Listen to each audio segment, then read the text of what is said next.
and it's dropped to $85.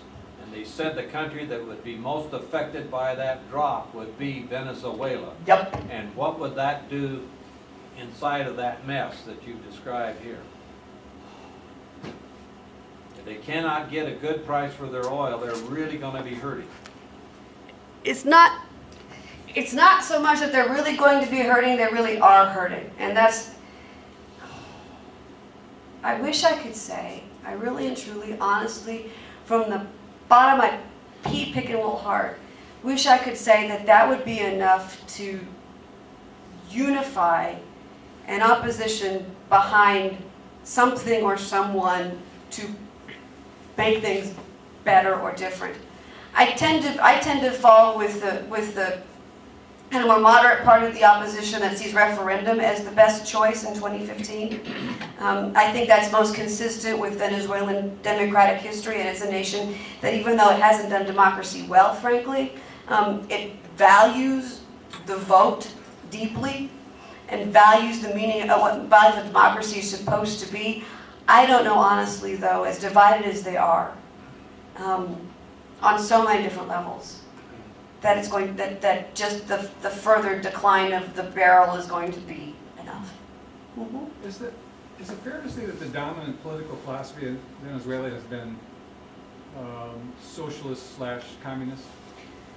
Socialist, Okay. yes. How much is that political philosophy responsible for what you're talking about? I think it's more complicated than socialism, frankly. Really? Yeah, much. And because I think it's actually more deeply rooted in Venezuelan political society. It goes back to the whole concept of selling the oil. Because oil through the state has always been perceived as the panacea. Through the state, the socialist. No, but even before the turn towards official socialism in the last 10 years, right? When Venezuela called itself, and very much decidedly was, capitalist democratic, and I use democracy loosely, that parties just kind of traded places every 5 years. It wasn't, the elections weren't worth much of anything. Even then, it was a big state, like many Latin American states were, with a great big social safety net, with a big medical system, with a big education system, and the idea was that the election cycle comes around, vote for me because I'm going to give you the cement blocks to build your house, right? So there's vote for me because I'm going to make sure that the road in front of your house is paved. So what's happened in that attitude, that government's job is to give me, right? And do very specific personal things for me, evolved in the 1970s, or began to evolve in the 1970s. What Chavez did in the last 10 years was harness more directly the money from PDVSA to make those, I'm going to build you a house project, a much bigger scale. But it's still based on the same principle, that the government's job is to give, and gives based on oil. It seems to me that you're saying there's something deeper that divides that nation, that it just can't. I struggle with trying to understand Venezuela, like I try to understand the Shia Sunni thing. I don't know, what is it that divides that? What is it? Not oil, but what is there something? Race and class. Ah, okay. Race and class. Black, white. Yes. And okay. Yes. Well. Yes. Rich and not so rich. Rich and everybody else. Yeah.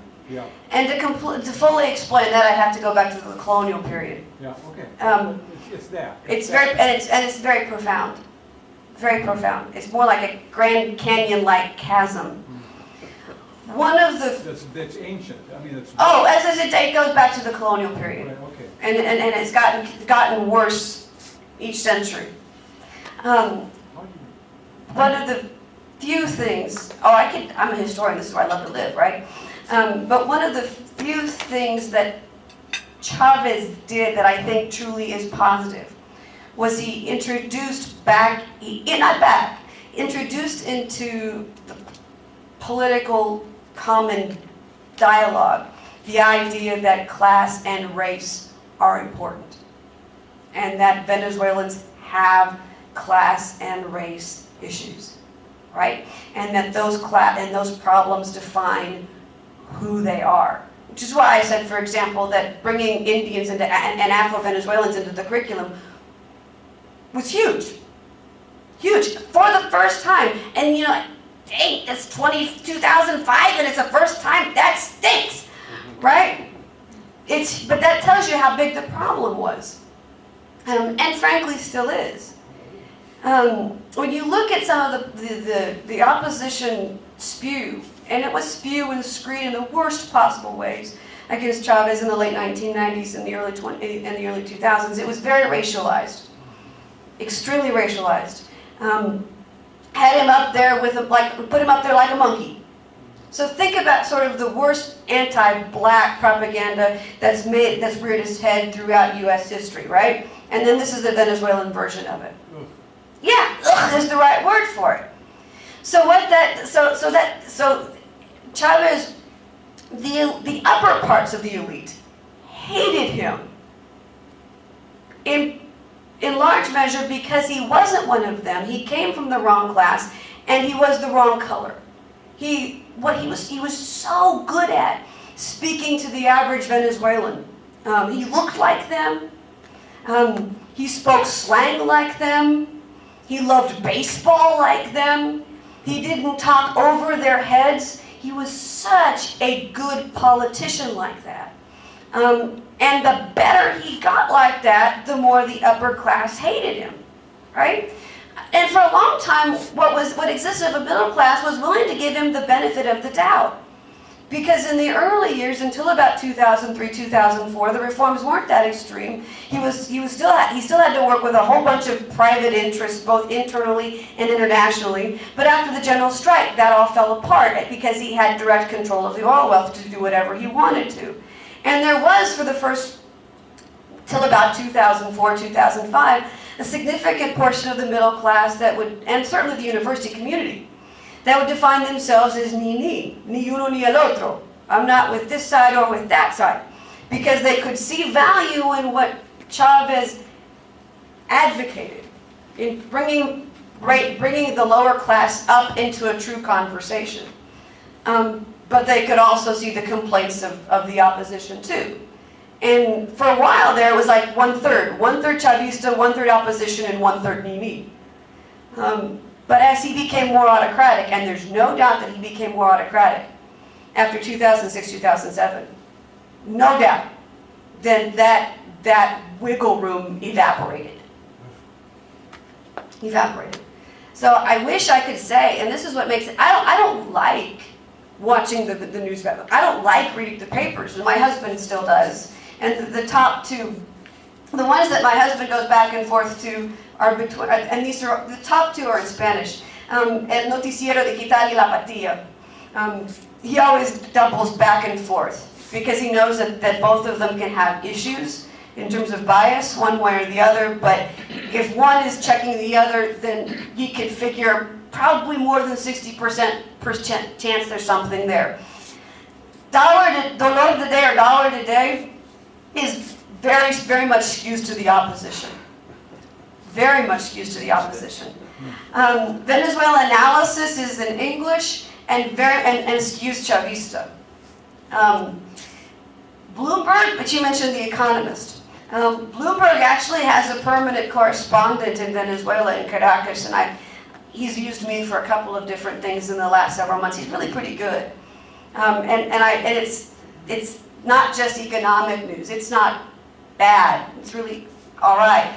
And then New York Times, Christian Science Monitor, Washington Post, and The Guardian, they do good stuff, but they don't have somebody there all the time. So it's very much responding to the crisis of the moment. You don't get the continued consistent voice and the continued consistent presence and the ability to reflect on something long term. And then social media, it's all over the place, and we've discussed its problems. So, Any other questions, thoughts, or concerns? That's kind of what I've got. And, oh, well, yeah, there he is. That's what, it kind of going back to where we started from. Given all this mess, I see you, given all this mess, no wonder you need him to be tall, dark, and handsome. Because God knows reality's not. So, there, first there and then over here. Yes, sir. Okay, maybe two. One's really small. The first is very big. La patilla, sideburns? Yeah. Like bolivars? Mm-hmm. Okay, that's what I thought. Yep. So, would you say that the problems that we're seeing now are these just the realization of contradictions that were central to the Chavista project from the beginning, or is it a question of a bad transition and botched effort to carry out Chavista plans? Both. But I think it goes deeper than botched trade. It goes beyond Chavez because some of the fundamental problems are deeper in Venezuelan politics and Venezuelan economics. This seems so anciently enmeshed in the culture. Yeah. It's like, how do you fix that? I mean, the Sunni, it's like the Arab thing. How do you, what's the solution? Well, it's certainly not Maduro, and this is where I would say that botched transition point is important. Maduro is politically obtuse. Oh. He's beyond politically obtuse. And even the opposition would say that Chavez, as much as we didn't like him, understood where a line was and would not cross it because he understood the consequences of crossing that line. Whereas Maduro has not seen a line he hasn't blown through.